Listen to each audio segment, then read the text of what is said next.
आकाश आनंद ने केवल भाजपा के खिलाफ में आक्रामक भाषण देने से उनको निकाल दिया। 2 बार कोऑर्डिनेटर बनाया, 2 बार निकाल दिया। किसके दबाव में? बीएसपी के अध्यक्ष मायावती के भतीजे आकाश आनंद कांग्रेस में शामिल होंगे। हालांकि इस सवाल पर अभी भी कोई खुलकर नहीं बोल रहा है, लेकिन कांग्रेस की ओर से उन्हें ऑफर जरूर मिल गया। जी हां, दरअसल कांग्रेस नेता उदित राज ने आकाश आनंद को कांग्रेस में शामिल होने का खुलकर न्योता दिया है। उदित राज ने न केवल आकाश को ही कांग्रेस में आने का ऑफर दिया, बल्कि बसपा के सारे कार्यकर्ता और कांशीराम के समर्थकों को भी कांग्रेस में आने का सीधे सीधे न्योता दे दिया।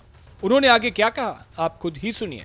मुझे लगता है सतीश मिश्रा जी ही अकेले असली कैडर बचे रह गए हैं 20-21 साल से।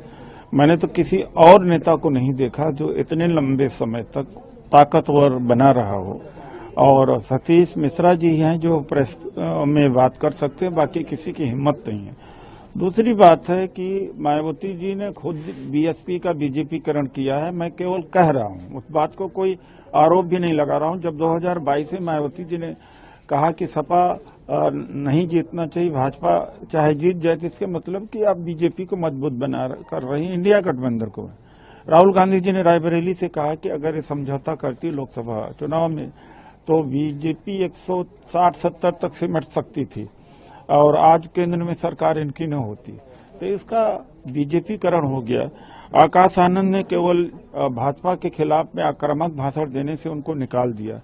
2 बार कोऑर्डिनेटर बनाया, 2 बार निकाल दिया। किसके दबाव में?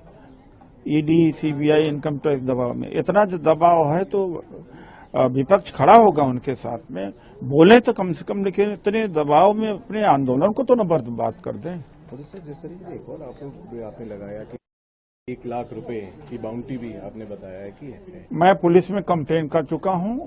जब मैं 17 फरवरी को बोला था कि ये बहुजन आंदोलन का गला घोटा है और इनका गला घोटा जाना चाहिए, यानी राजनीतिक रूप से इनकी रवानगी कर दी जानी चाहिए। उसके बाद में सैकड़ों टेलीफोनिक कॉल आए जिसमें गाली गलौज दिया गया और धमकियां दी गई, और एक ने वीडियो जारी किया, वो पुलिस में दिया गया, जिसने कहा कि उदित राज को जो मारेगा, जान से मारेगा, उसको 1 लाख रुपए का इनाम है। तो उस हद तक, और मैंने अपनी सुरक्षा की मांग भी की है। आखिरी प्रश्न मेरा रहेगा आकाश आनंद के ऊपर। जब क्वेश्चन आपसे पूछा भी गया कि आकाश आनंद को कांग्रेस में न्योता मिलेगा, ऑफिशियल स्टैंड आप क्या कहना चाहते हैं? अपना बिल्कुल करना चाहेंगे? मैं न्योता देता हूं आकाश आनंद जी को कि कांग्रेस पार्टी में आए, और उन्हीं को नहीं, सारे जितने बहुजन समाज पार्टी के कार्यकर्ता हैं, काशीराम जी के सपोर्टर हैं, अम्बेडकराइट हैं, वो सब कांग्रेस पार्टी में आकर के संविधान आरक्षण की बचाने की लड़ाई लड़े और जाति जनगणना की लड़ाई में सहयोग दें। हालांकि उदित राज के इस ऑफर से आकाश आनंद सहमत नहीं है। अभी तक उन्होंने कोई भी प्रतिक्रिया नहीं दी है। वैसे भी पॉलिटिक्स में कुछ भी संभव है। हो सकता है आकाश आनंद को उनकी बुआ मायावती फिर से पार्टी में शामिल कर लें और कोई बड़ा पद दे दें। अब इस पर आपकी क्या राय है? अपनी राय हमें कमेंट बॉक्स में जरूर बताइएगा। देश और दुनिया की बाकी खबरों के लिए देखते रहिए भारत एक्सप्रेस।